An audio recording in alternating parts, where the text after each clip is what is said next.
नमस्कार दोस्तों, स्वागत है आपका अल्टीवर्स चैनल पर, जहां हम आपको ले जाते हैं आध्यात्मिक यात्रा पर। आज हम लेकर आए हैं एक अनोखी कहानी, भूला हुआ मंत्र।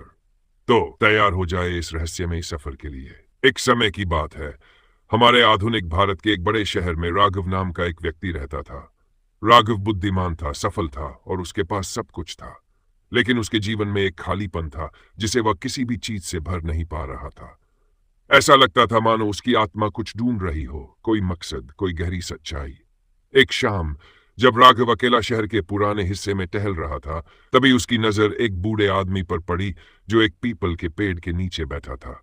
उसके साधारण कपड़े और चेहरे पर अजीब सी शांति थी। बूढ़े आदमी ने खुद को वासुदेव कहा और राघव के जीवन के बारे में सब कुछ जानता था। उसने कहा, तुम्हें तुम्हारा उद्देश्य तभी मिलेगा जब तुम इस भूले हुए मंत्र को याद करोगे। और इतना कहकर उसने राघव को एक पुराना पांडुलिपि थमा दी और गायब हो गया। राघव घर लौटा और उस पांडुलिपि को खोला। उसमें एक प्राचीन मंत्र लिखा था।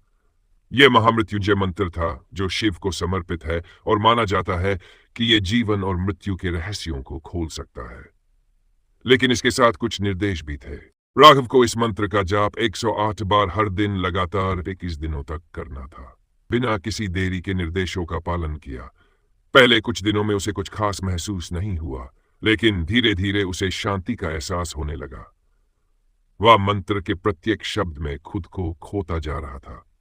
कुछ दिनों बाद उसे अजीब सी दृष्टियां आने लगीं, जैसे वह अपने पिछले जन्मों की झलक देख रहा हो। राघव ने देखा कि कैसे हर जीवन में उसकी अधूरी इच्छाओं ने उसके भीतर एक बोझ छोड़ दिया था, जिसे वह अब तक ढो रहा था। इस मंत्र ने इन सभी बंदिशों को खोलना शुरू कर दिया। राघव ने एक दिव्य दर्शन पाया। उसने अपने सामने भगवान शिव को देखा। शिव ने कहा, राघव, तुम्हारा यह अधूरापन तुम्हारे पिछले जन्मों की इच्छाओं का प्रतिध्वनि था। इस मंत्र के स्मरण से तुमने इस चक्र को तोड़ दिया है। भगवान शिव ने उसे यह ज्ञान दिया कि उसका सच्चा उद्देश्य मानवता की सेवा में है, ताकि अन्य लोग भी अपने सच्चे उद्देश्य को पा सकें। शहर लौटने पर राघव एक बदला हुआ इंसान था। अब उसकी शांति और ज्ञान का प्रभाव दूसरों पर भी पड़ने लगा। लोग उसकी ओर खिंचे चले आते और उसे सुनकर प्रेरित होते।